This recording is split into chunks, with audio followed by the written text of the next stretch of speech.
my black and white scarf, my black and white scarf, my black and white scarf, my black and white, yeah, it's black and white, we're just black and white, it's my black and white, it's my black and white scarf. Hello, and you're very welcome back to the show. So it's time to introduce our second guest of the night. So for this section, we are hoping to have a little bit of an update, I suppose, from the club. So please welcome out Chairman and Majority Owner of Dundalk Football Club, John Temple, and Head of Operations in Dundalk Football Club, Nita Whelan. All I have is my black and white scarf, my black and white scarf, my black and white scarf, my black and white scarf. It's just black and white, yeah, we're black and white, and it's black and white, it's just black and white. Felt like the Late Late Show there, shaking hands and everything. John, look, we might open up the floor just at the very end, but we'll try to touch on bits and pieces as we go here as well. I suppose from your point of view, it's probably hard to tell your story until we go back to just over a year ago when you first came involved with Dundalk Football Club in an ownership point of view. I suppose bring us back there, why you got involved back then and the situation around the club, if you can remember. I can actually, yeah. First of all, thanks very much for inviting me on the show here this evening. The club, I got a phone call at about 8:10 on the Monday morning. I don't know if it was Monday the 16th, I think it was. And basically the person who I spoke to told me that they were practically in tears, and had said to me, and they were involved with the FAI, and said to me, can you or will you put up some money? Some people may recall, they may not, that about less than 12 months beforehand, I had expressed an interest in taking over Dundalk Football Club at that stage. The FAI had asked me to go through some due diligence, and they'd asked me to go through some kind of, were you a man of straw or did you have any money? Were you just back, were you a fantasist or were you a realist? And they kind of still had that information on their books, and they had kind of, I suppose the FAI wanted to know, could they try and save this club or not? As you know, Brian Ainscock had taken over the club, and that's the way that happened. So I wish Brian all the best. But I did engage with Brian. He reached out, and we kind of had a conversation in the middle of the year. Very nice, very civilised, and it was, how would things look? I wasn't aware of the financials as to what anything was to run to there. We didn't discuss that. So when the FAI had touched base with me, they'd said, look, you've probably heard the rumours over the last few hours or the last few days that Dundalk FC's in financial difficulty. And they said that Brian as well wanted to have a discussion with me now, and they said they wanted to have a discussion with me. So we had a discussion that morning, and there was no holds barred. They basically came out and said the club is now bust. That's the effect of it. Don't come in here and think that there's money coming into the club, and don't come in and think that there's any money sitting in the club accounts. She is down to nothing. Like, we've basically, it's not even an orange light to say that in 1 week it's going to run out of money. It's not only has it gone into the red, the engine has stopped, and this is what you're taking on. And it was sad to hear that the club had got to that stage, because the club has huge history, and for me, I was saddened because I was going up with my own family to watch the games quietly. If anybody could sit quietly by the shed, but quietly by the shed, I was taking my place. I'm enjoying the football for that season. So when I came into the club, conversations were taking place frantically throughout the day, and I was asked to go onto a Zoom call. Peter Halpin had contacted me and said, are you interested in meeting with the minority shareholders in America to see what they have to say? And I said yes, and we sat and we had a conversation. We agreed what we said we're going forward. It was a verbal agreement at that stage. And then I was asked, would I meet with Brian Ainscock? And I said I would. Now, at that stage, Brian was a different Brian that I had met several months beforehand. This was a much different Brian. This was a very man of despair at this point. He was, I don't know if it was embarrassment or if it was annoyance, but he wasn't even coherent in what he was saying to me at the time. He was just completely broken. And I could feel his pain that this all came to the stage of he's ran the ship aground, and it was on his watch.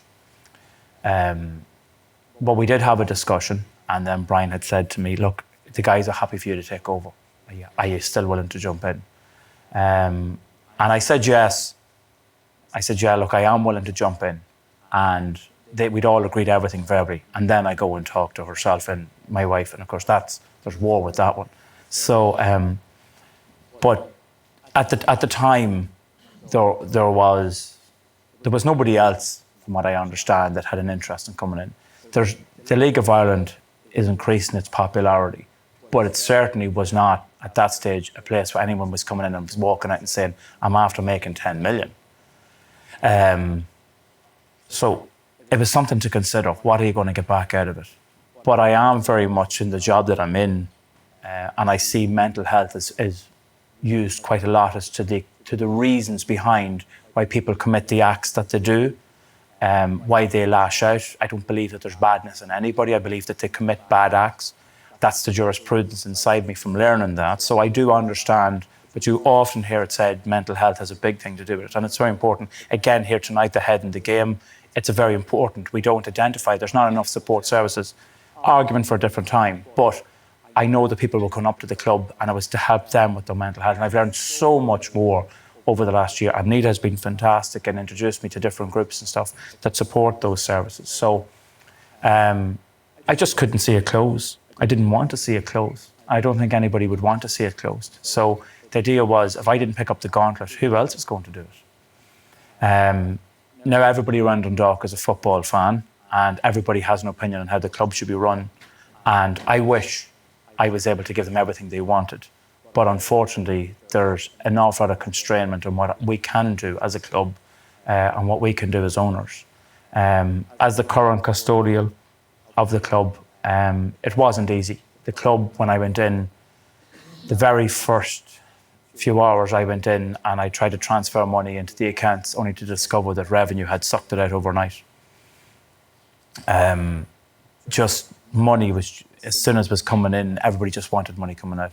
I received about 10 emails the day after I took over the club from companies and local people who'd said that they were owed money, and if I didn't pay them instantly, they were going to bring me into court for that. And that was the sort of threat you were facing immediately.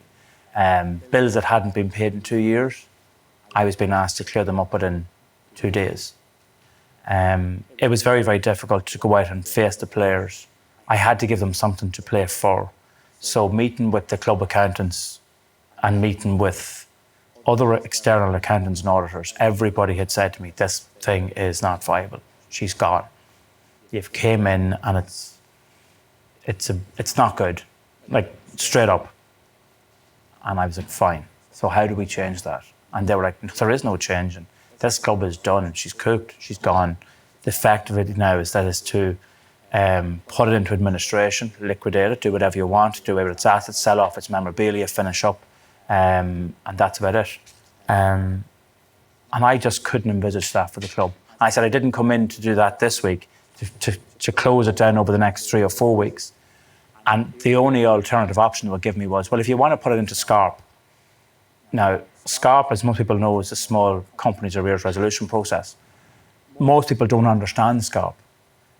This was a club that had debts of millions, and still does. But the idea was that if you go into SCARP and you take it down to a 10%, or everybody has to settle for 10% of what they're owed, a company that's owed 200,000 is now going to get 20,000. And when you tally up that, you needed almost 350,000 to put it into SCARP to take it back out. So SCARP is where you have the money to put it into its arrears resolution process, and then you have to have the money to take it out of it. So you push it right down, you enforce it on all your kind of stakeholders, people who you owe money to, and then instantly you must pay them what they are owed because they're settling for so low, or the High Court will enforce that they have to settle for so low. Remember, you're taking over a club that hasn't a Rex in it. And I walked out and said, well, we're going to need 350,000 to finish off the season anyway. So why don't we just get as far as we can and see where the lads go? And when I came in, I think there was the Sligo away game was the first game, then we'd Bows. We had the night of the relegation was memorable for me in different ways. But the thing about it was, it did stand out to me, was that the fans stood and applauded the team off the pitch despite just being relegated back to the first division.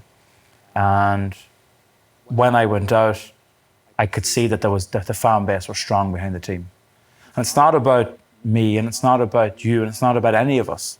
It's the team, it's a club that's there. And the fans like to hear from me, but they don't care about who's in charge. They care about what's going to happen from my time that I'm in charge. So whether you like me or you don't, or whether you like the decisions I've taken or you don't, the reality is that we have got to try our best to keep this club alive. And that's from there to now. But John Daly had met with me my first afternoon in. I was up the following day on the Tuesday and met with John Daly, and he sat down at the boardroom table in the boardroom and said to me, just so you know, I'm gone. I have no desire to remain here. And if I had, he says, I'll come back to you in a week. I said, can I turn your mind to a different? And he said, I'll think about it. But after the relegation, he came back to me that night and said, no, I'm done. And it was a sad ending, because I like John. I got on very well with him, and I get on very well with his brother Brian. I get on, they're nice, they're good guys. And he had, probably if he'd known what Dundalk future was going to hold, he probably would never have came to the club. He's gone to Galway as assistant. I wish him all the best there. But John is a good coach. But you can't, they always say a bad workman blames his tools. But John had a squad that was on loan. He had a squad which had no interest, who had lost interest mid-season because they'd only won one game under his tenureship, or even before he came in. So he himself had a very hard job to try and turn them around and lift momentum. And no matter what it was, I did find very early on that it was all about the players. It was give me, give me, give me. I'm owed this, we're owed that. We didn't get this a few months ago. We were promised this. There was meetings with players happening every 2 or 3 days. And it was groups of players where we were told a few months ago this was going to happen, and it didn't.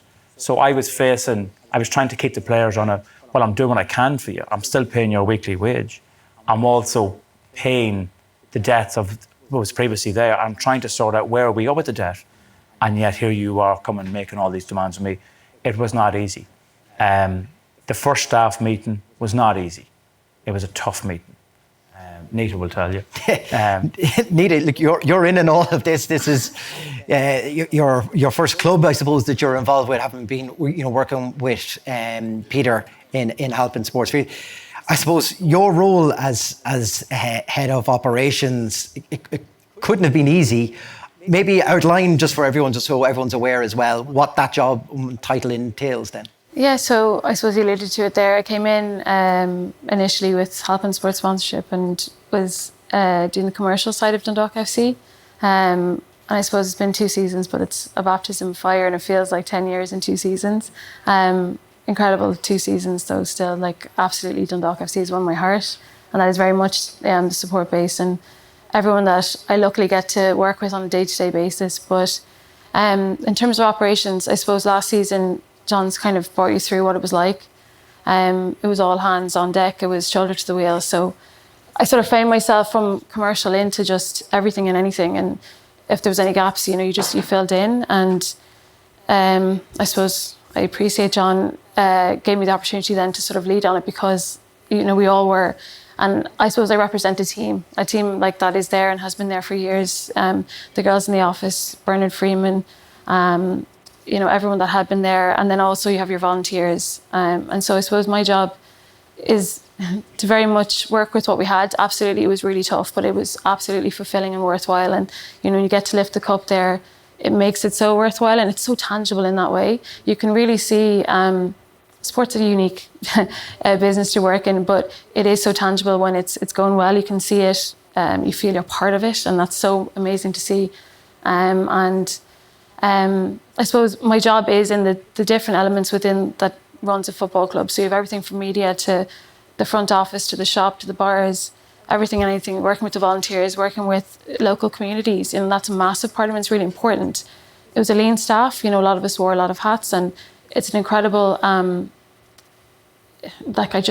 the team that, you know, I represent, I think that it's all of us. And I think it's really important to say we did a huge amount with, you know, lean staff, and I keep saying that, but there was. And it's, for my role, I see it as empowering them with as much resources as we could for them to be able to do their job to the best of their ability. And they incredibly, like they did, you know, it took, I think John came up with what I loved was a thank you to, it took two teams, and it was the team on the pitch and it was the team off the pitch. And that's very much us, the staff behind it, but equally the supporters, yourselves, everyone plays a part in it. And it took us all. And so I suppose the operations, I would have, you know, liaised with a lot of you. And I love that element of the role. And, you know, I recognise so many people here because, you know, I get to meet everyone, you know, because it's a small staff and the club is so behind it, you get to meet so many people from different areas, and a lot of it is an overlap. And I really love that element of it, and it's been amazing. You know, I think it's great to come here on such a positive note. And so much you can hear from John how tricky it was and difficult it was, and it could have gone either way. So this is unbelievable. Well, John, there's the question, I suppose. You know, was winning the first division title part of the master plan for this year, or like, do you feel where the club was to now, was that too much of a leap too quickly, or was that part of the plan? Killer by name and killer by nature.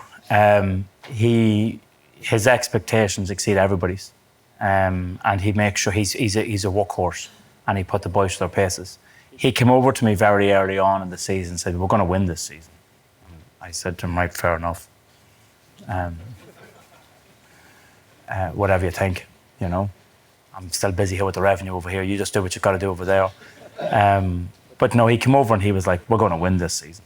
I think he said it. I think it might have been in your office or something. One of the days, just hanging in the door. And I said to him, "Yeah, fine, good man yourself, you know."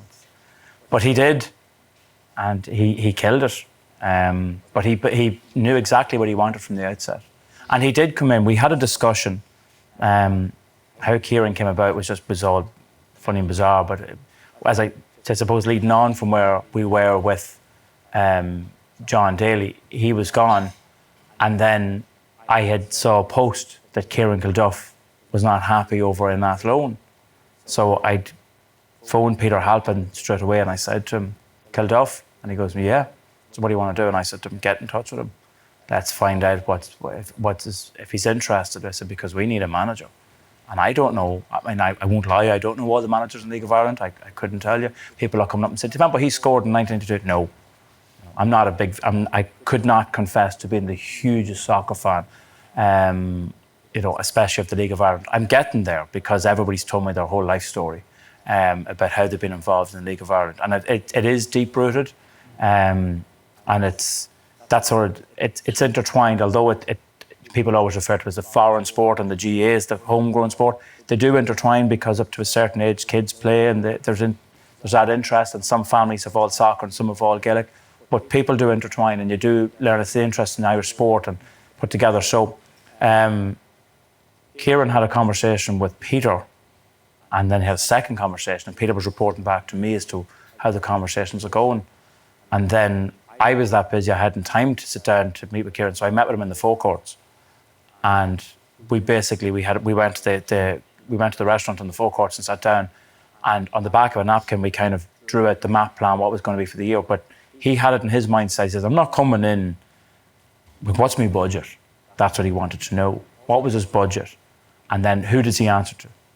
And then what was it going to look like for him?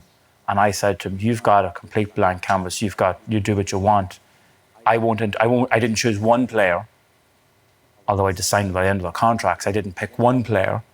I didn't pick anything that his training schedule, his match preparation, everything he did was all him. So he had full control, and that's the way Kieran likes it. And he goes around and just, I suppose he does what he wants, but he does what he can. And he was the one who decided to get out. Was it part of my plan? No, because my job was to come in and save a club, was to stop the ESB lights from switching off. My job was to make sure that revenue weren't going to run to the High Court, and to make an application to force us into the liquidation. And did I have the protection of SCARP if they did that? And I was asking a lot of colleagues a lot of questions. So I was busy, and as Nita said, there were 2 teams. I was off the field trying to organise how the club can look, to narrow it down, to cut its cloth. He had a different role. So what he did in the year was phenomenal, but it was all down to Kieran. All I did was give him the budget and tools and said, go do it. But by God, that he performed something outstanding. And I don't think anybody could turn around and say he did something wrong or he didn't do it right. Yeah, absolutely. Look, I think we'll open up to the floor for a few questions, but I know there's definitely going to be 2 coming straight away, and that is, can we have a competitive budget for next season, and a little around the funding that we currently have available in Dundalk Football Club, and is there a plan to try to implement that? I'm sure that's probably a question on everyone's minds.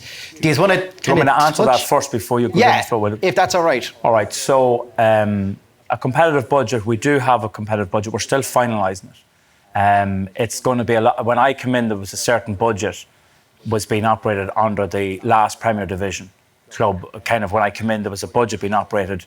And I won't go into how much players were being paid. I don't discuss. I think it belonged private. So what players were getting in accumulation, and then there was staff on top of that. There was a wage bill, and we're planning now to surpass that.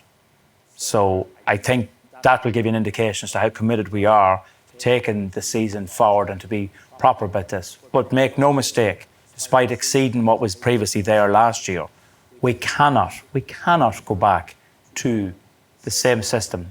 The definition of madness is doing the same thing over and over again and expecting a different result. We cannot go bust. The fans must come out and support the club. The fans are the fan base that are going to make the club.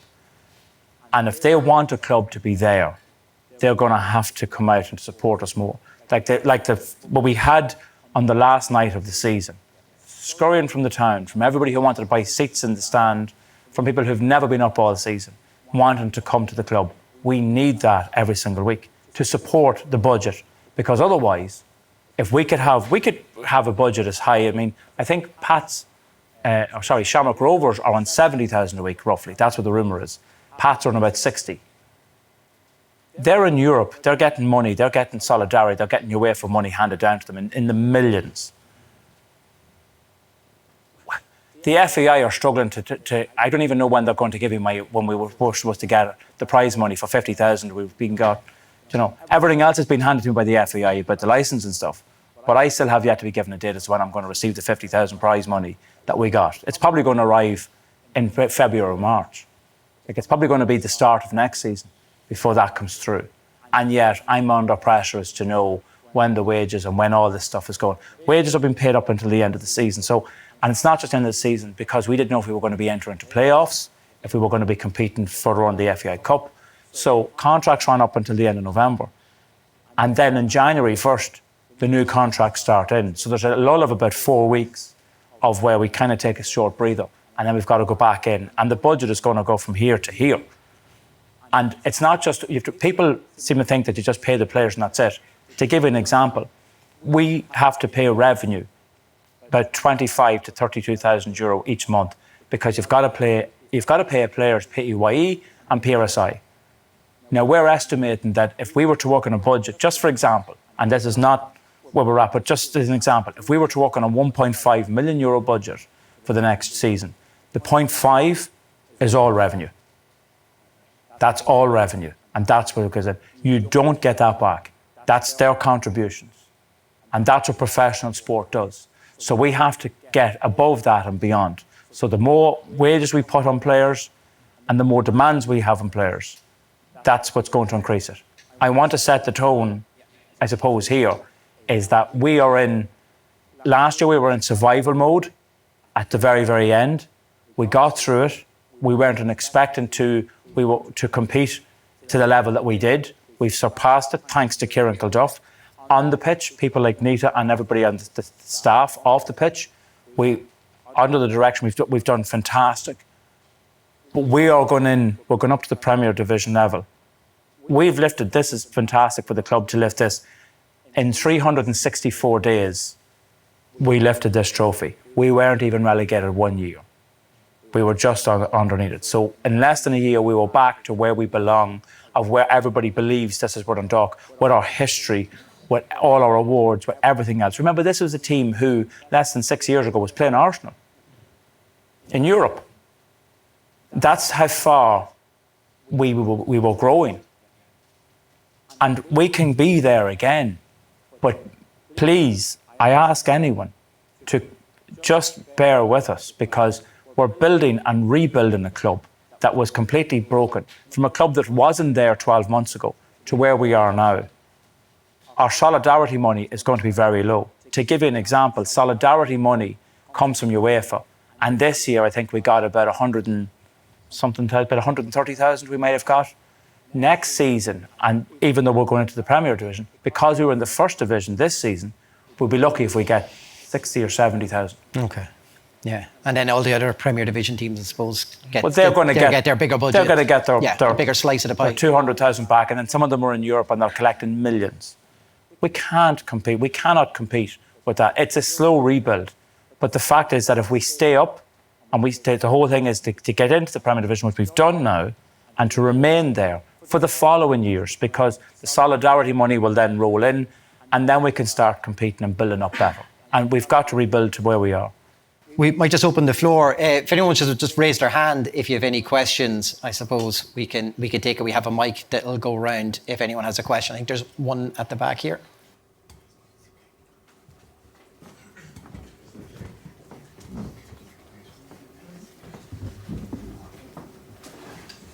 Hiya. Thanks very much to John for coming in at the start of the season. We wouldn't all be here if it wasn't for him coming through the door initially. I know the club licensing applications are coming in over the next couple of weeks, and I know the FAI have said adamantly that without the pitch and the lights done, there wouldn't be a licence. Where are we with that? And I know the grant was approved for up over 400,000 about a year ago. What's the plan, and when will the work for that take place? Okay, so the grant application went in. It was a minister's allocation of 500,000. We've been informed that allocation is €454,000.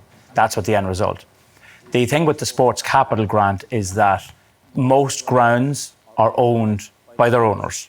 So the clubs that are into them are owned by their owners. For the government to give you the money, they put what's called a lien, a charge on the property.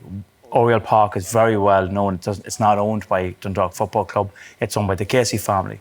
So the legalities are still there, and they're still going through the legalities, through what's known as the Chief State Solicitor's Office. They're still going through the legalities. Last week we had a visitor by the Minister for Sport, Charlie McConlough, who came up to the club to congratulate us on everything else. Myself and Nita then retreated to a meeting thereafter to the Gateway Hotel, where we met with the Minister and his department officials. We were encouraged. It was a good meeting. We were very well encouraged by what has to be done and hadn't been completed. But the pitch will take about 10 weeks to lay. The pitch will take somewhere in the region of almost €300,000. And on that basis, we're hoping that the pitch will be started very soon. Now, some people have to update their tenders, and we have to finalise the things up to. There's a programme called Oscar, which people upload their information to. To tender for projects, yeah. So that's what that goes into. The lights was being worked on by one of the other shareholders, was working on the lights, and we didn't receive enough or sufficient quotes in yet, because there was an argument over, do we have to replace the towers? Are they fit for standard? Will they be fit to hold the lights or not? And will these have to be new LED lights, or? They have to have, I think it's 1,100. It's 1,100 lux. They have to have a minimum 1,100 lux. So basically, they have to be, the lights that we have at the moment are not strong enough for the UEFA standard of what's required. Now, that's fine and well and good for other clubs. They will have to go out and get those lights. Some of them are up to standard. Shamrock Rovers get that from South Dublin County Council, go out and install it for them. So if one of their bulbs goes, whatever, we have to. But if that happens to us, we have to go out and we have to replace the whole system. And from my understanding is the reason that some of the bulbs go out, was explained to me recently, was that it's not the actual light itself. The cable behind it burns out, and that's what puts out the bulb. So they've been going up and fixing these cords and cables at the back of the lights. That's how old they are.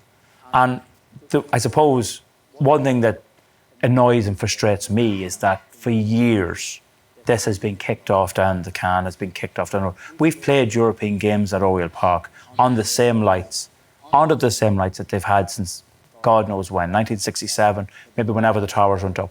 And yet John Temple comes in and leads a consortium. And in that, I'm now being the one who's under the persecution of get it done now.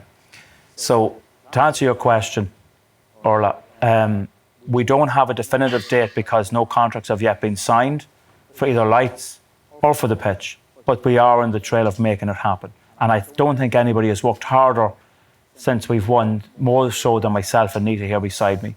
We've been constantly up and down, and we both give up a full day and an evening, one to prepare the minister's visit, which we only got less than 24 hours notice for, and secondly, we knew exactly why we wanted to have the meeting with the minister, and we sat down and we made sure, and fair play to Charlie McConnell, because he ensured that his department officials were in the gateway to meet with us.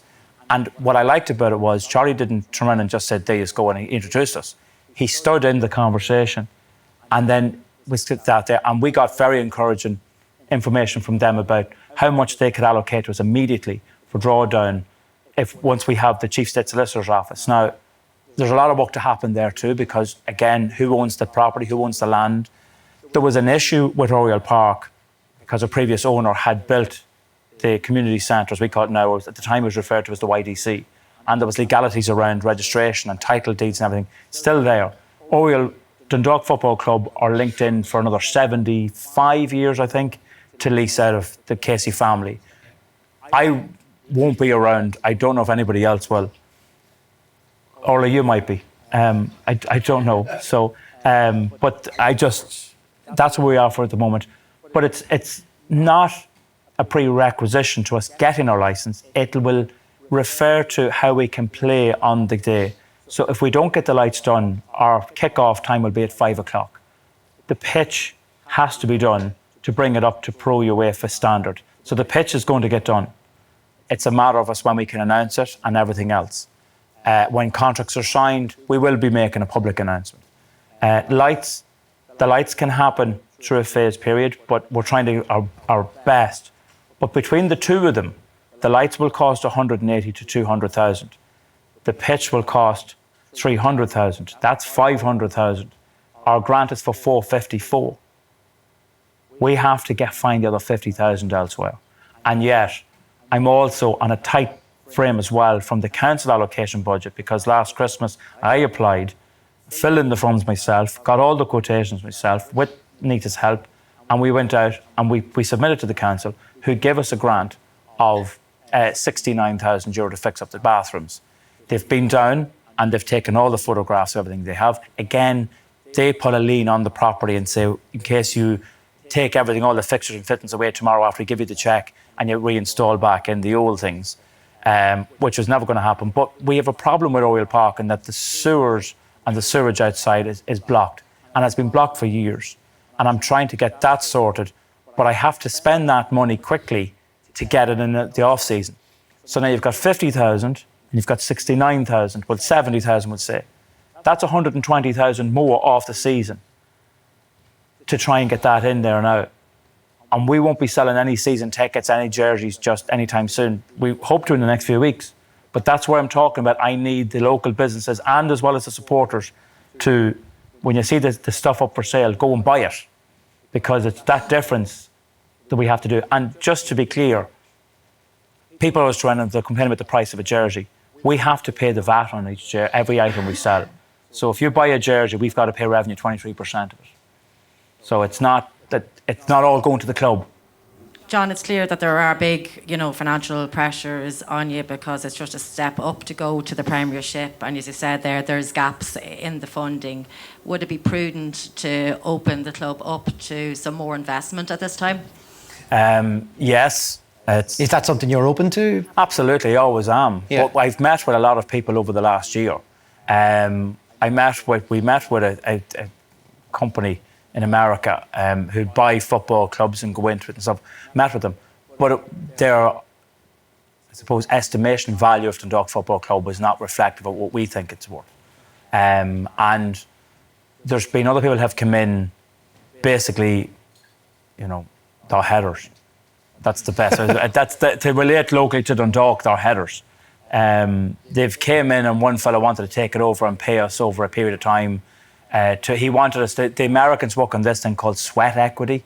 So basically, they will pay so much, but they get their shareholding because they introduce you to all their big American billionaire friends. So they've no money themselves, but they introduce you to all their billionaire friends. And it's up for you to work out, you know, how you can get a sponsorship out of them. And they'll introduce you to Bill, to Tom, to Mickey or whatever. And these are my good friends from Colorado, from Massachusetts, wherever. They're multimillionaires and they invest in the clubs. But in order to get to them, I want 10%. And for me, that's not viable. We need someone to invest in the club. Investment in the club isn't just about buying percentage in the club. Some people are willing to invest into the club elsewhere and not through sweat equity. And it's the legalities and what's best for the club in the long run. We've had Peak Six, we've had Brian Ainscock, and the feedback I've got from the fans throughout the season is that they've had enough of America. I am willing to let anyone who wants to come forward, but I've canvassed people who I know, local business people, and people who are very well-known millionaires. They've been burned in the past by Dundalk Football Club successive owners throughout the years. I couldn't even get, some of them just slammed the door in my face and said, no, absolutely do not come and ask me. I've one particular client who's a billionaire, a very well-known individual, and I spoke to him and he said, no, I'm into horses only. I do not want anything to do with Dundalk Football Club or footballs at all, because League of Ireland is just, it's an absolute disgrace, it's a joke. And it's something we have to, the perception is there and we've got to build on that. So getting someone and saying open to investors, I can put a for sale sign outside Oriel Park, but who's going to properly come in and put money and put their heart into where we are with the club? Can I come back on the funding, though? I think it's important. Yeah, I also want to just tie in just on the Minister's announcement on the League of Ireland fund, Nita. I suppose that kind of falls into it. I think just from a positive, though, that it is, I think we saw there that the Minister for Sport had come in just on the back of the government announcing the funding for the academy. And I think this season was a really good representation of how important it is to invest in your academy. And we saw there just the Cove game there, how many more of the players came through from our own academy. So I think there's so much to the fact that he came to visit Dundalk FC to see it for himself, but also it to show a spotlight that they are backing the academies, that they see the worth in it.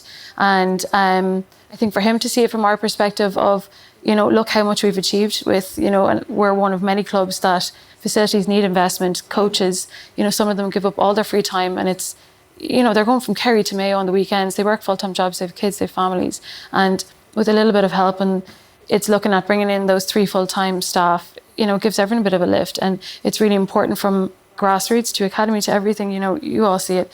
It's really important, it's such a positive, and it's backing the League of Ireland. And on that, in terms of, you know, obviously I come from a commercial background, business side, you know, League of Ireland is absolutely taking off. It's incredible what we've seen in the Premier Division, both men and women's, you know, look at the FA Cup there.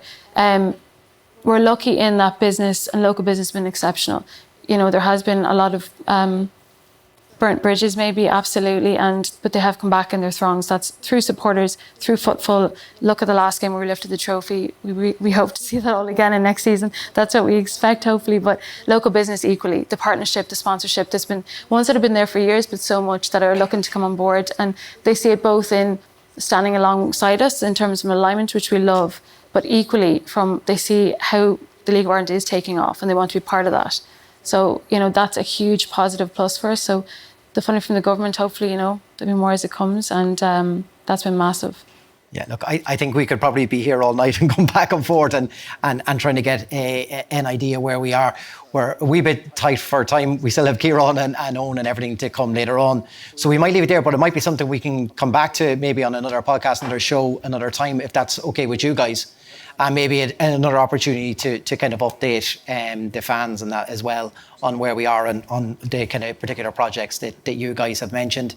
Thank you so much for your time. I know you've had a busy day and you gave up time this evening to come back down here to us as well. So we do appreciate that. Please give it up for John Temple and Nita Whelan.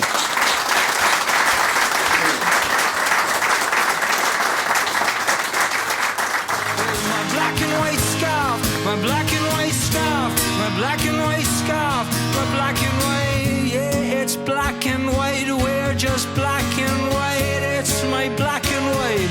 It's my black and white scarf.